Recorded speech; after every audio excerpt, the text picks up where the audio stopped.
Hi, everyone. It is Friday, December 15th, 2023. Welcome to TechTO Quick Takes. I'm your host, Alex Reilly, and here are today's headlines.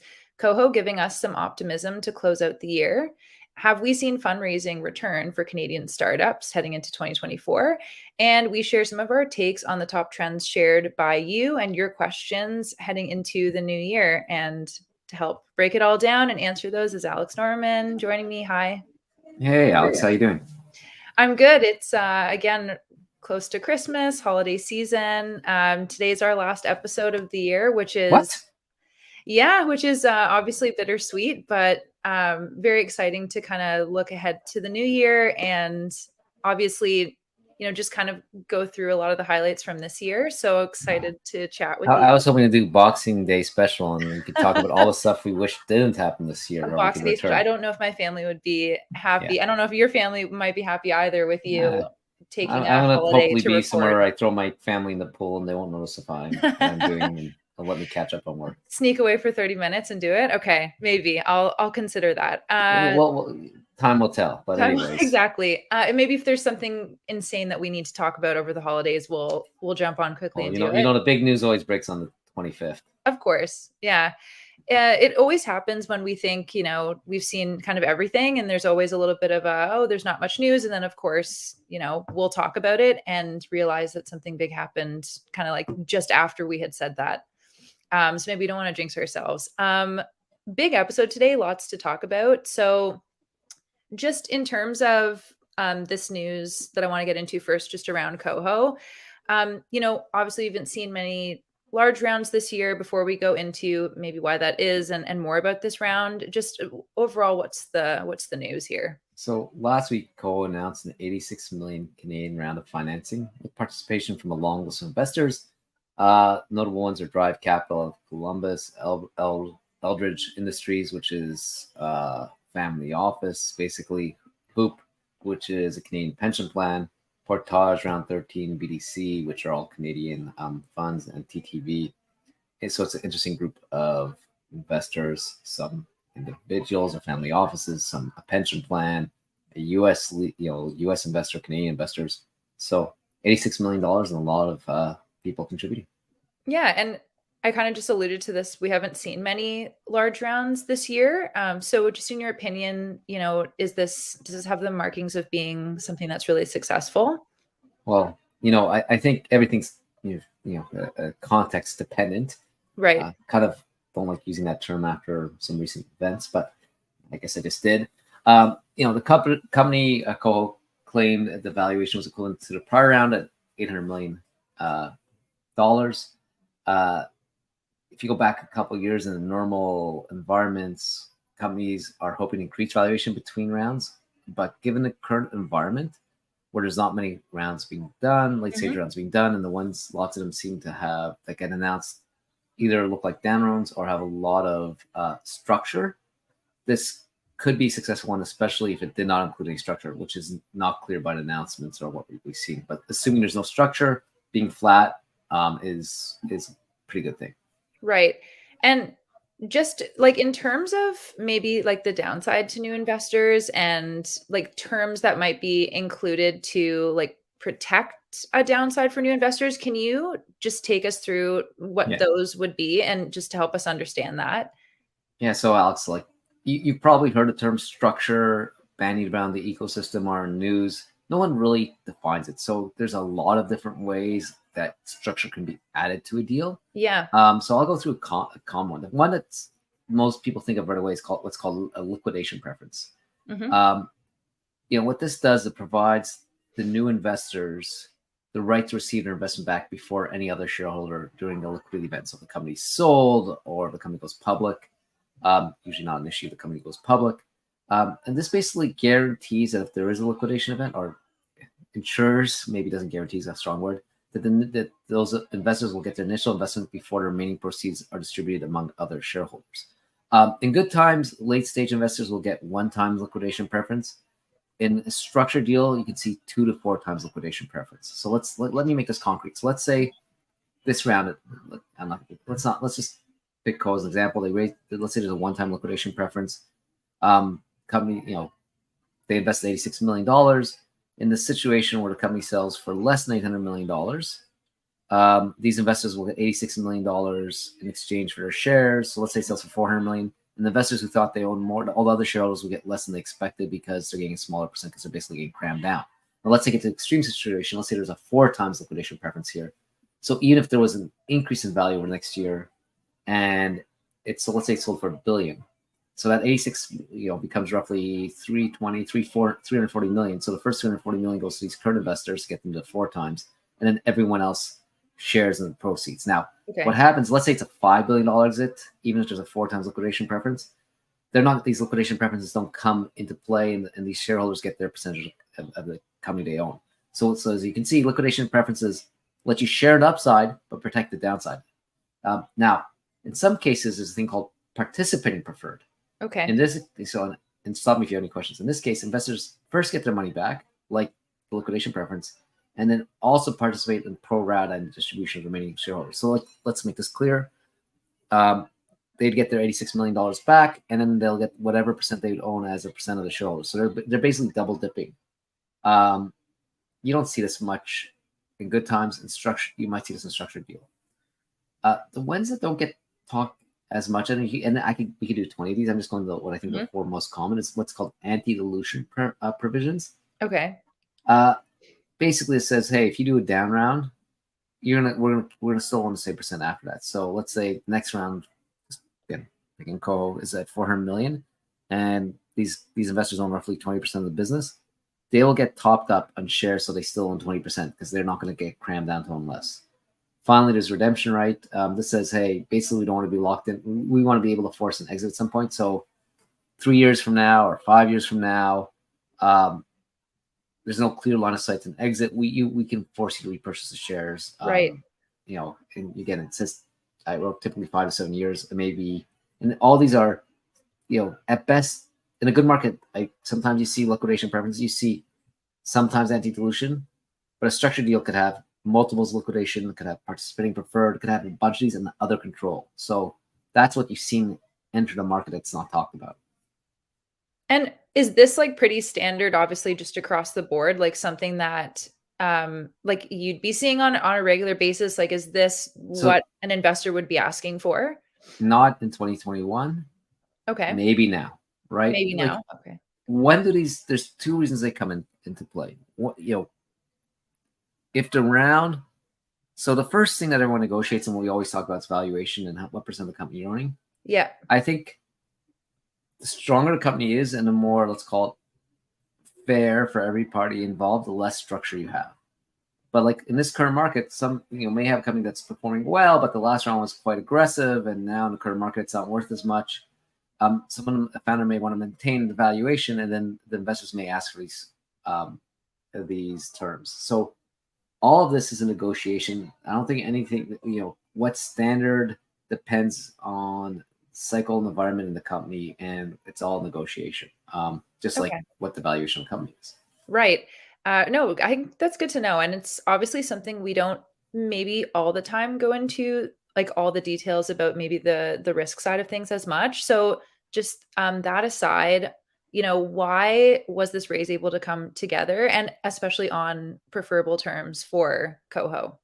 Yeah, so KOHO looks like it has built a successful consumer neobank with multiple products with traction, including I think 100,000 users of Credit Builder, 8 figures on its loan book, and a B2B business that's being used by other companies like Wealthsimple. Mm-hmm.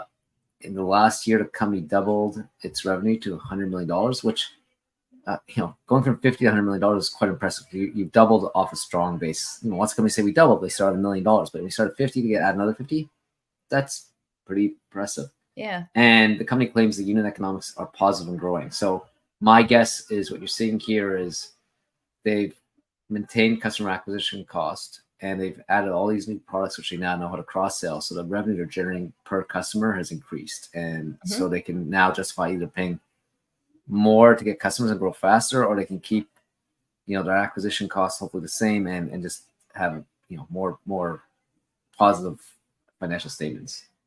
Okay. So, I mean, again, on the right trajectory, they've doubled the revenue. Obviously this raise is incredibly positive. So what would be maybe the next step for them? What is something that they would be focusing on now that Well, they have achieved this next level? so I think they have a playbook that's working, and it seems like they're going to do more of the same. What they announced is going to use the money to basically expand its product range, which again, if it's successful, you add more products with your current customers, it improves your growth, improves your unit economics. So Expand your team yeah, potentially.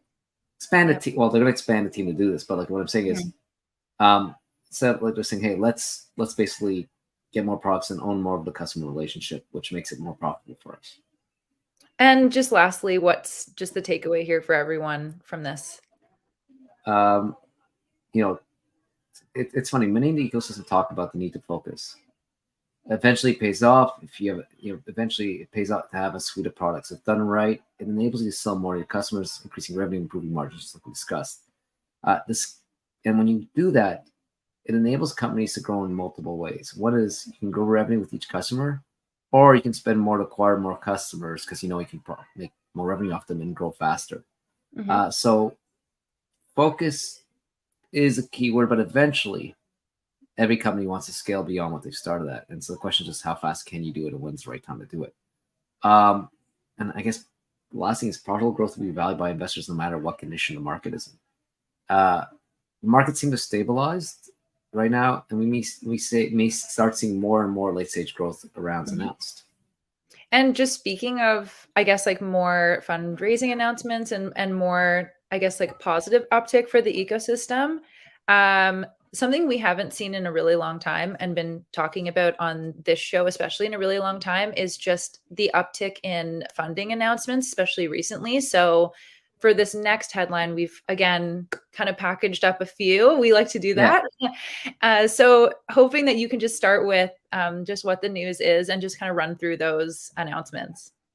Well, so like you said, like between the KOHO announcement, which we just analyzed, the Easy Assist announcement last week, which we covered in the newsletter, there's been quite a few large funding announcements in the last week, and they're non-AI. Like I think we'll cover 3 of those announcements right now, but like that, so that's like 5 just that we've talked about. But I feel like there was 10 or 15 announcements in the last week, which we haven't really seen in a while. So like let me pick on ones I found interesting. There was a Toronto-based Contact Monkey, excuse me, announced a 55 million USD Series A round led by UpData. Vancouver-based Durable raised 14 million USD, and a Toronto-based Terminal raised 3.1 million. We'll get into each of those a bit more detail, but and why these are interesting. But like that's there's 5 decent rounds in last week, which is some weeks we were like, okay, what do we cover? There's not much going on. Right, I know. I think one of the interesting things you just kind of highlighted was that they're non-AI rounds, because I think there's just been, that AI hype cycle. And we've been hearing a lot about AI-based products and startups sort of achieving or reaching those headlines. So I want to know more about, each of those rounds kind of in detail, but maybe just off the top, like, does this mean that we've seen like a rebound for fundraising? Can Canadian startups feel optimistic about this? I'm not sure. So let's be very explicit. Companies do not have to disclose fundraisers, and if they choose to announce a fundraise, they do not need to do it on any specific timeline. So, you could have raised in January 1st and announced today. Right. So it's not clear why all these announcements have come out in the last week. It could be coincidence. It could be an indication of a healthier market. I also feel comfortable even with that disclosure that, hey, no one has to announce it. There's no exact timing. If week after week we see that, because if we start seeing 10 deals, 15 deals, 20 deals announced a week, just the random way people announce them means there's a consistent pattern that there's more deals being financed. So I think it's a positive sign, but it could just be, hey, everyone has this one announced rounds before Christmas hit. Right. Just kind of like off script here, just as a VC and an investor from your perspective, would you encourage more companies to be announcing their like fundraises as opposed to maybe waiting on a later date to do it? Or do you think it's just part of a strategy in terms of when they make that announcement?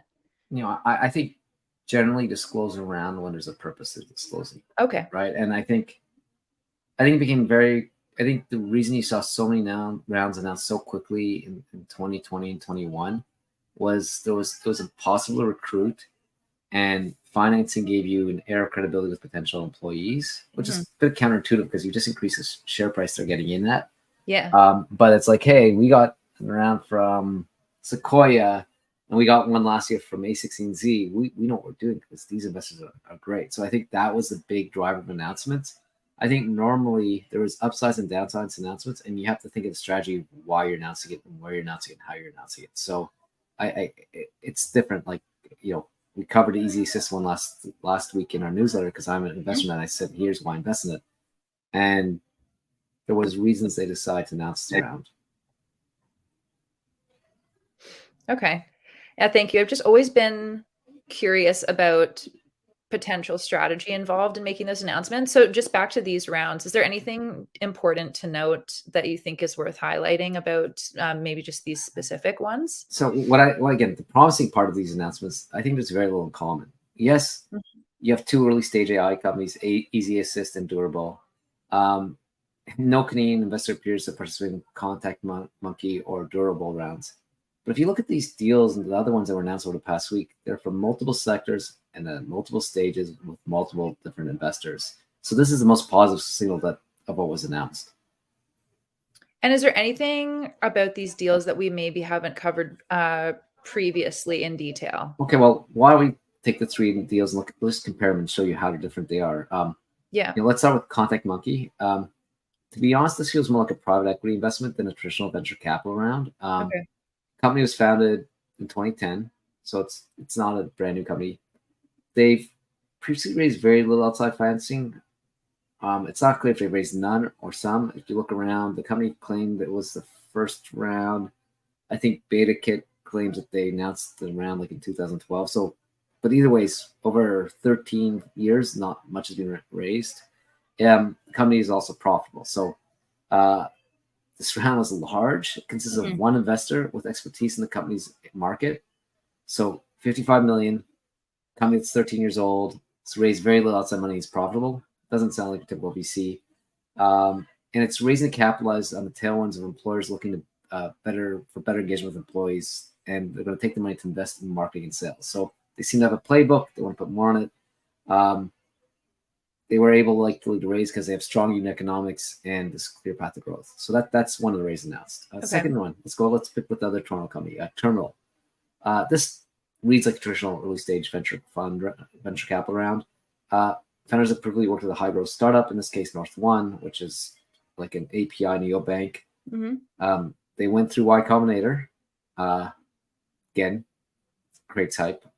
They're tackling a large problem in a large market. They're tackling they're solving a problem for the trucking logistics market. They're using modern technology and API solution, which is also something that North One used. And they have early signs of traction. They claim to have 150,000 trucks committed to being integrated into their system. So you got in this case, you have an early stage VC, Goldman's leading round, with a bunch of other investors.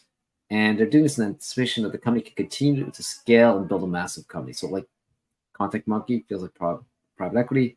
Terminal sounds like, hits all check boxes what early stage VCs are looking at. Finally, let's get to the one that was sort of represents what the year was. Durable, reads like more of the AI rounds. The company uses generative AI to automatically build websites for small service providers. Since they've launched, they've built 6 million websites. Not clear how many of those. They use a free model, so it's not clear how many of those are customers or unique customers. They're raising a new round to build new products, offer customers a business in the box, which it's sort of playing the KOHO model. It's just basically find more ways to monetize their current customers. The investment is driven by like all AI companies right now. The belief that generative AI enables a new business to scale really quickly and very cost effectively and will be a big winner. So, relatively large round for a very relatively young company. Reads more like the other AI rounds that we've talked about this year. Yeah.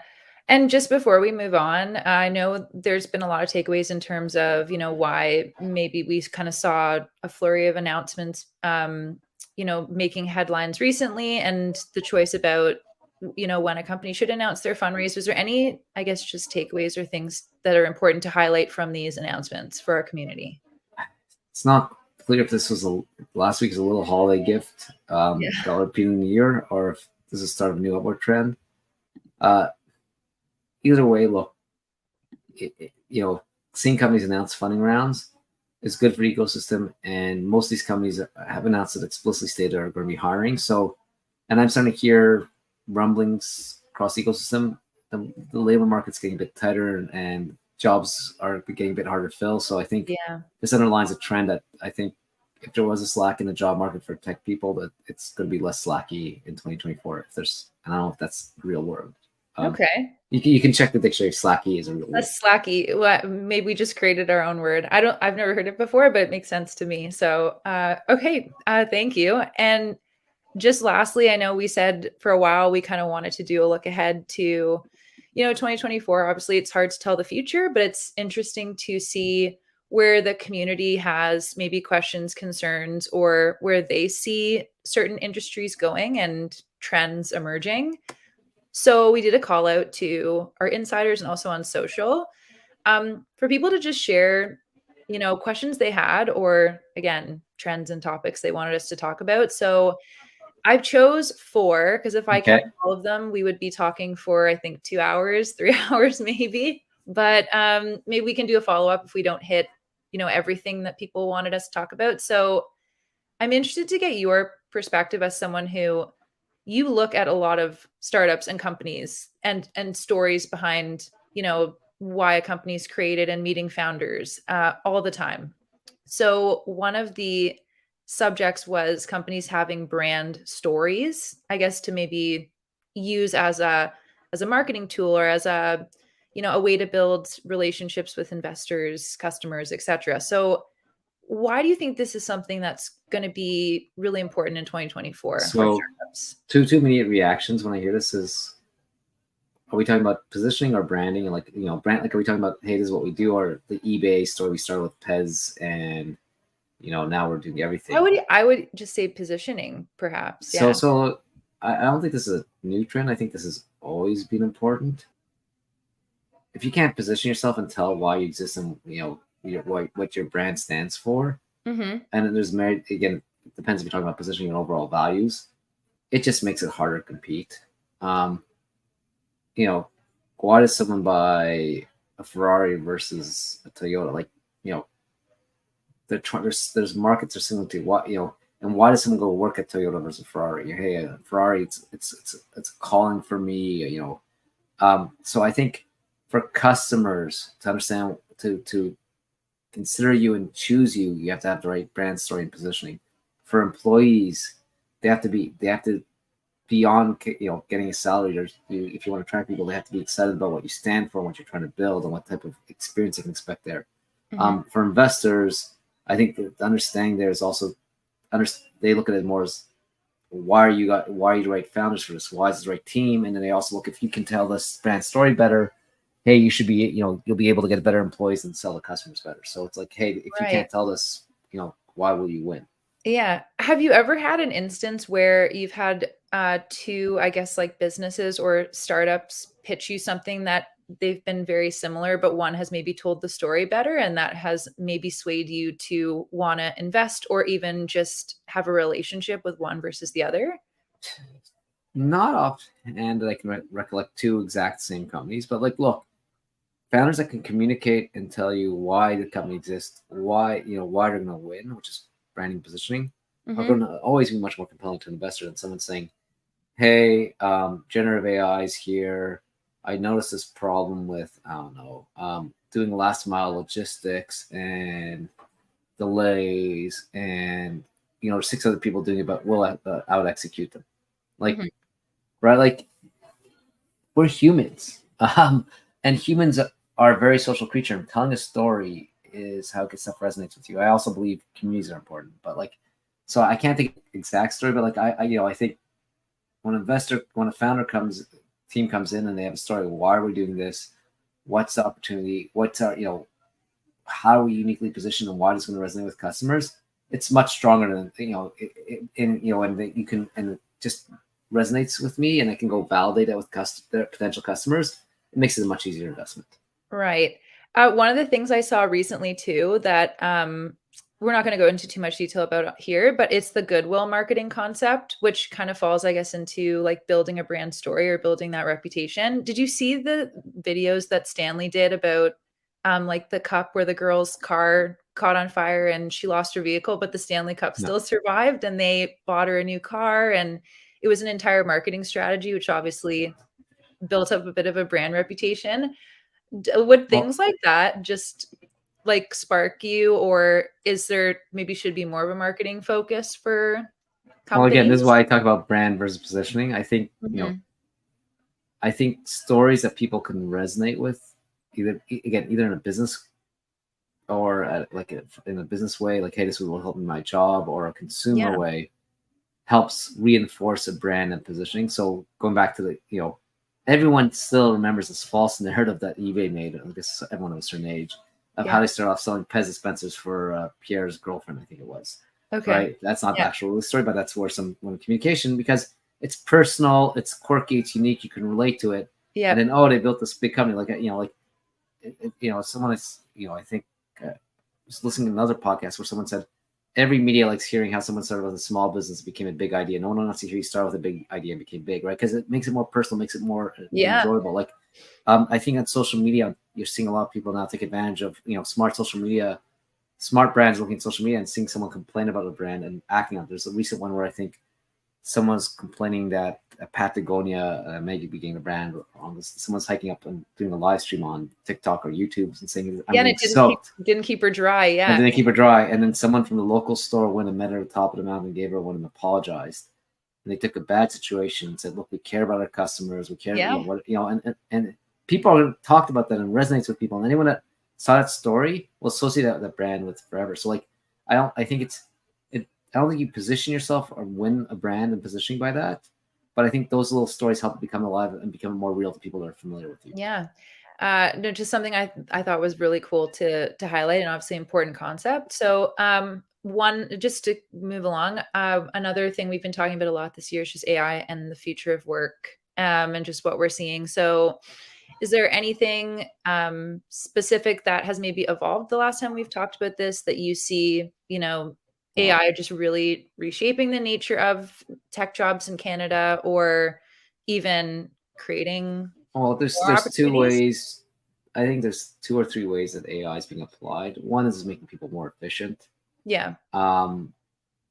It's like, it's better spell check. It's let me better sourcing. You can use AI, and I think so. I think there's a few ways. So one is just pulling time and saving costs by just using AI to automate tasks that are boring. I think second of all, it's being used to, I think, to improve the quality of work. So like, I know people that write blog posts or articles, and what they say is they then run it through an AI and say, challenge me, like what would someone say I got wrong here, or what are the different opinions, what are the stuff I haven't covered, and let them get a more rich article, more solid argument. I think there's AIs doing jobs, like a company like Even Up is not selling SaaS, they're selling a task. We are going to create a demand letter for which is a 300-page document that lawyers create in personal injury cases. They used to take someone hours to do. They're now replacing by AI, and they're charging for that task. And then I think there's new ways of interacting with data that are being created. I think the prompt's the first one. I just got off the phone with a meeting with a company that now says, hey, put all your data for your courses here, and we can customize, we can tutor each of your students. The student can verbally say, hey, I don't get the concept of ABC, and I'll look through the content and immediately create an explanation based on the teacher's previous work that explains it to the students. Where was that when I was in school? Seriously. Well, I don't know if it would help me. I did everything. Like I have an exam at Friday, and I pull up the course book at Thursday at 11 p.m. and start studying. And so I don't know if you're one of those. I basically did the matrix thing where I plugged up. I just put a book in my head and I have the knowledge. But that would be nice. Is there any industries or just maybe industries we've already seen be really disrupted by AI? They're poised for more disruption, or industries? So I think knowledge workers generally in professional services are seeing AI being incorporated. I don't know if it's being disrupted, but I think disruption is still coming. I think the one that's being undervalued and you're starting to see it talked about is, everyone's like, oh, this is crazy. We thought it would be the blue collar workers that are disrupted. But it's being the knowledge workers, the white collar. And I think the white collar is easier because it's mainly pushing digital data around, and it's not it's Mhm. atom it's bits and not atoms. But I think you're starting to see the application of AI in atoms, and I think you're going to see how does AI change robots? How does it change industrial work? Mhm. I think you're going to see a lot more of that in the next 12 to 18 months as people are starting to figure it out. And there's a bit more capex, and it's a bit harder to iterate on that, but people are finding how to iterate on that. And like that's some of the stuff I'm most excited for because there is a true labor shortage, at least in North America, for many blue collar jobs. And I'm not talking about like plumbers at this point, but I'm talking about like factory workers. And I think you're going to see a lot more there in the next 18 months. Right. I think what I'm excited for as a marketer is just to find more ways to adopt AI into my own processes too, like just even what we can do with TechTO to, free up our time or allow us to just make our processes more Yeah. efficient, right? And So I that's think exciting along too. the same line, it's going to change our relationship with information, and it's going to Mm, personalize our experiences a lot more, which will create, like, if you look at it 30 years ago, we all had three cable channels we could go to. Or before cable, you had three channels you could go to, and you had cable, and you had fragmentation of experiences. And so I think there's an interesting cultural and societal impact where the ability to get data has got easier, the ability for our experience to be customized easier. So I think you can get to the point in the next few years where, again, that tutor is a unique way of learning. You have our unique, you get a unique version of a TV show. They create a bunch of content, and everyone goes through it differently, yeah. which means the way we interact with data and entertain ourselves are going to change, and it'll also lead to, I think, potentially more fragmentation in society with less common experiences Hmm. to go off, which is, again, which will create interesting challenges and problems to be solved. Hmm. Yeah, very, very exciting, very interesting to see how quickly it's moving. Just a couple last ones. So, sustainability has been big, I know, this year as well, but it's just going to obviously become even more relevant and top of mind for customers and companies in 2024. How can tech companies adopt more sustainable practices in product development, operations? What is it So, that you're seeing and would recommend? yeah, I think this is a false narrative that companies are Okay. trying to be more sustainable than they were in the past. Like, Okay.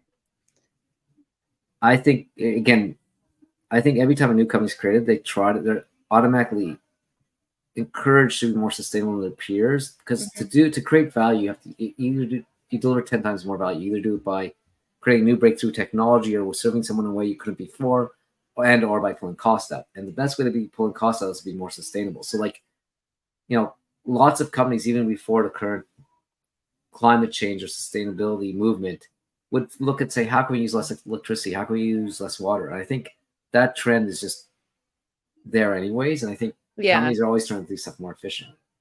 Um, and now there's additional incentives by the government to like cut carbon and cut stuff like that, and I think just by employees. Hmm. So I don't have any big insights how you do it. I think the why you do it and the momentum is there, and it's accelerating, but I don't think it's going to be any step change different next year from the previous year. Okay. Do you think that there's maybe been a huge resurgence of this conversation because of the focus on, climate tech and, climate conscious There's more mindset? financial incentives because people are getting rewarded from either by the consumers or by the government. So yes, there's Okay. more focus on it, and Yep. I think there's more focus on communicating and branding and positioning yourself as being sustainable. Because I think lots of people did stuff that were sustainable before just wouldn't be Yeah. marked as sustainable. Like, hey, I'll go back in early 2000s.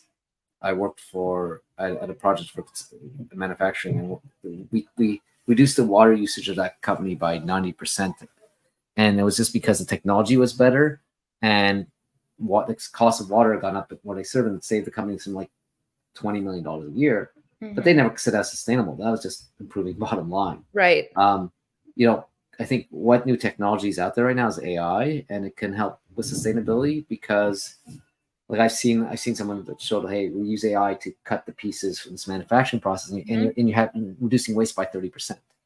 So, and I'm seeing now use, AI. My guess is someone's going to do research in AI, saying how can we recycle something better? The technology to recycle, reuse might become better. It might be, and those breakthroughs may come because of access via AI.